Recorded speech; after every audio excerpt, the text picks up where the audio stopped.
20 delegates from the American Friends Service Committee have come here to Warsaw, Poland, to be a part of the World Summit of Nobel Laureates. That gave the young delegates an opportunity to not only meet each other and to learn more about what American Friends is doing around the world, but also to meet hundreds of other young people around the world that are committed to peace and justice work where they are. Anything else? When first time I heard about this event, I feel really excited. It must be a great event when I know many people come from different countries and we can share many things together. I've been confined to the Northwest region of United States, and this is my first time leaving and catching a plane to another place. And I'm happy to be here because I'm able to get a whole new perspective and meet new people that are offering a lot of information and perspective. Valentin, there you go. First of all, I just want to say thank you to each of you that you came here.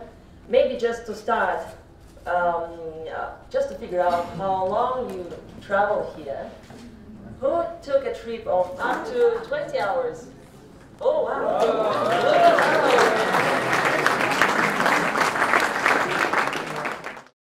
They got what's it called, the tanks and all that within inside the people communities and barricades. You can't go here, you can't go there. They got curfews and all that. That's exactly how neighborhoods are in America. In the United States, black neighborhoods are no different. You got curfew. If I see y'all here past X, Y, Z time, what are you doing outside? I believe, for my community to have any sense of peace, you would need, first of all, for people to have better opportunity. People that have better jobs, people that have money, because when you have things of that nature, just your basic needs being met, then you don't have a reason to be doing negative things. You understand what I'm saying? Why do you think there are people wherever you live? I know it's different in Sweden, right?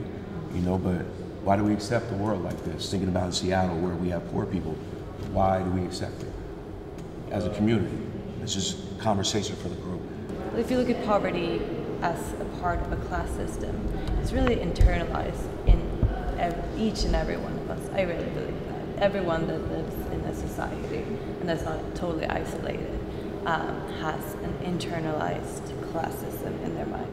When I imagine peace in my community, I imagine people being able to come out and express themselves in a way where they will not be criminalized, subjugated from the world, or even stereotyped for the decisions that they have made. Peace is very simple.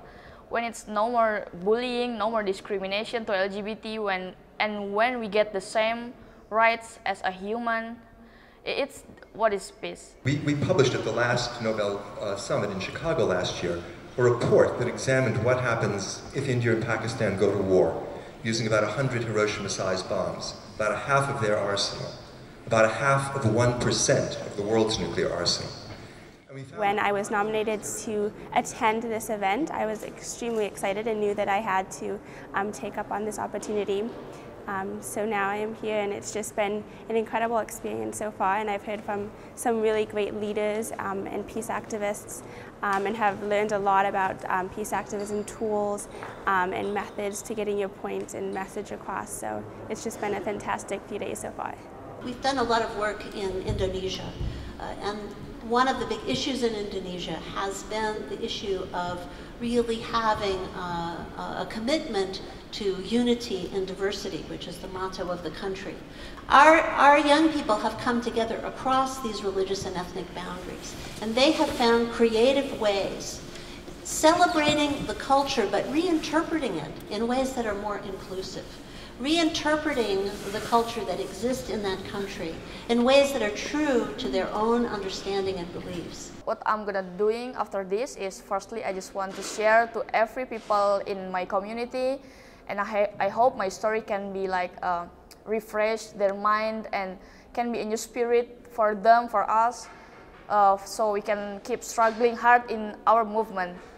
If we boldly think about it, it will happen. If we imagine, it will happen. If we don't imagine, it won't happen. We have to think about it. And we want to, in that world, we'll make this world safer every day. I'm not used to stuff like this. Number one, I'm not used to being around this many white people. So that was an experience within itself. Just seeing a different culture, you know, and honestly, it made me appreciate my home more. Just to be away from it and to see other cultures. You know, sometimes we believe like that the grass is green on the other side, and it's not always. I'm not saying that, you know, it's not a nice city or whatever, but it made me appreciate my community more. It made me appreciate my people more, and so that's definitely what I'm gonna bring back.